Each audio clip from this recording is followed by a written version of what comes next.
Hey, fellow world travelers. Welcome to the next week, to week 5. I hope you are enjoying your internship placement. I'm sure you're learning a lot, and hopefully these videos are giving you a way to sort of contextualize that a little bit and to make the most out of the time you're getting. So again, this is week 5. Today we're going to talk a little bit about leadership and management, some of the differences, some of the overlap. We're going to talk a little bit about bosses, that all-important relationship that you'll have. So I think oftentimes management and leadership are confused. People think of them as the same thing, that there's somebody who is in charge and they are making the decisions, and that's what both managers and leaders do. I like to think of it as, a leader is someone who is visioning a direction, setting a direction, and then maybe trying to encourage or cajole or persuade people to follow him or her in that direction.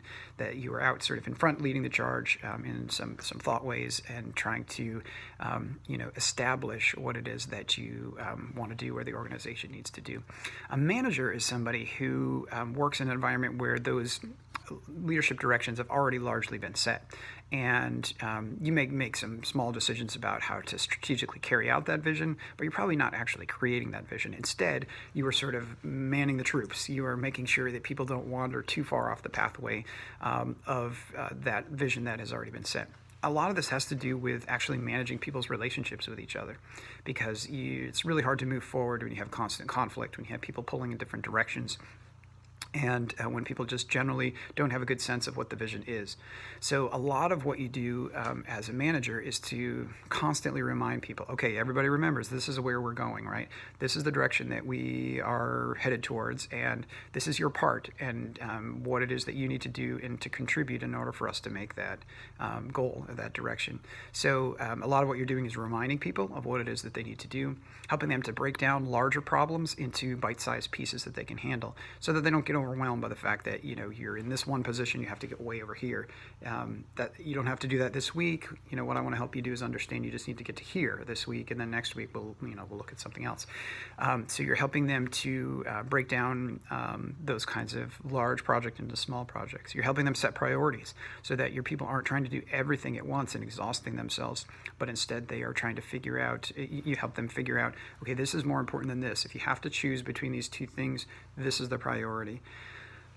Those are areas that managers have to be really good at, about clarifying the vision, keeping people on track, managing those relationships, helping them to understand what they do will impact the rest of the organization and the people around them.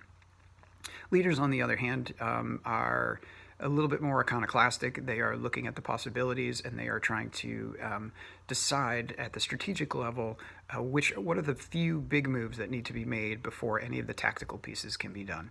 What has to be our key concept, what has to be our key goal, what has to be our primary direction. When we get into a place where we get new information, what's going to be the deciding factor or the core value that tells us what to do.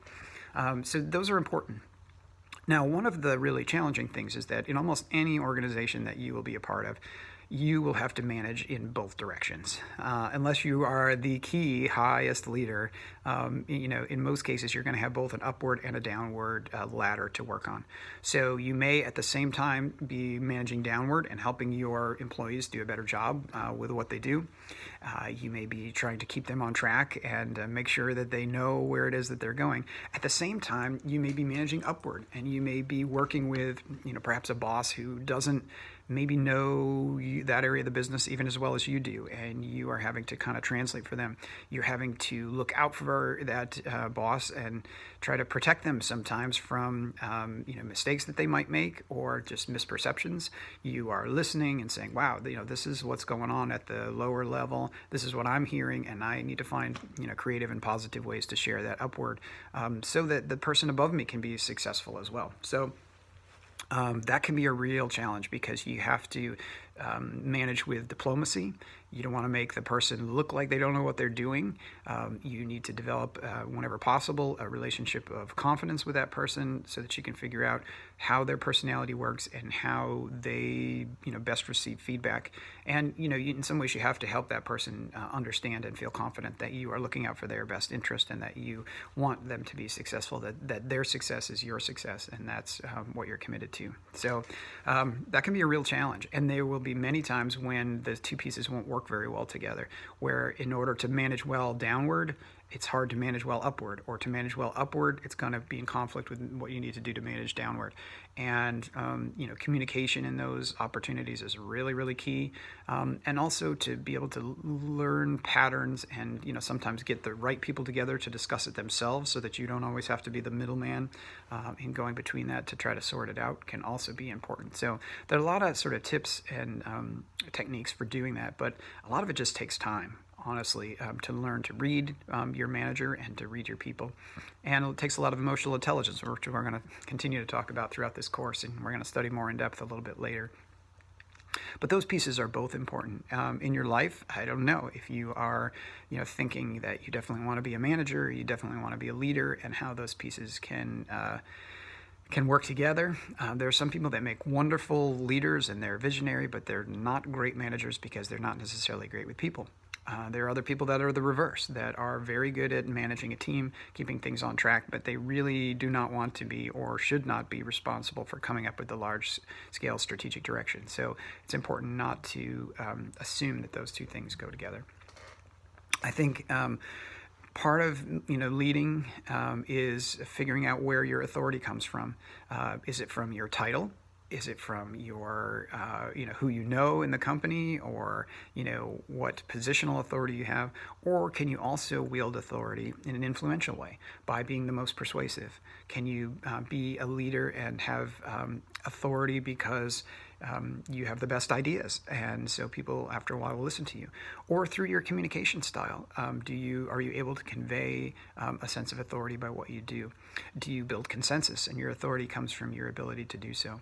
There are many different styles in terms of where that authority is, but learning what style works for you and how to build that authority within your organization can really help, especially if you're trying to move a project forward and figure it out what it is that you need to do in order to reach a goal. So that can be as important as well. Obviously, one key piece of this that we've talked about a little bit in managing upward is your boss. I often say that this is probably your most important relationship wherever you work. It has the most influence over your health and well-being. I've heard often people, quote proverbs that are something like, people join companies and leave bosses, right? So, and to a large degree, I have found that to be true in my lifetime and my experience. Maybe not every time, but oftentimes it is that relationship with your boss that either is going well or that sours over time and helps to push you over the edge to decide that maybe you want to try something different and maybe make a different match. So today, or this week, that's part of what I want you to think about and look at. I sent you a link within the syllabus to an article about bosses and also just generally about why employees leave organizations and if it's for the reasons that we think it is or not. So I'd like you to do, as part of your project, obviously to read that article, but then also to prepare a short video for me, 2 to 3 minutes, telling me about who was the best boss that you ever had.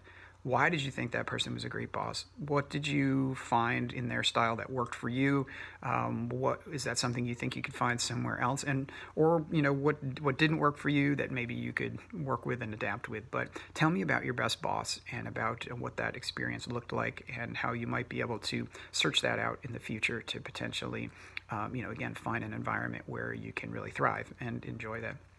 And then you'll also have a writing assignment to follow up on last week on your core values. So last week we talked about what your core values were going to be and what kinds of things that were going to be most important to you as you were working for an organization. So 300-word assignment, create your own core values statement and outline how this statement is going to direct your working in the future. So in addition to that, obviously you have some reading, you have a couple of video clips, which I think will be important to you just in terms of some professional development. So it's a full week, but hopefully a good week where you can focus on those most important relationships to you, upward, downward, and how you can thrive and survive in the world of management and leadership. So have a great week. Enjoy.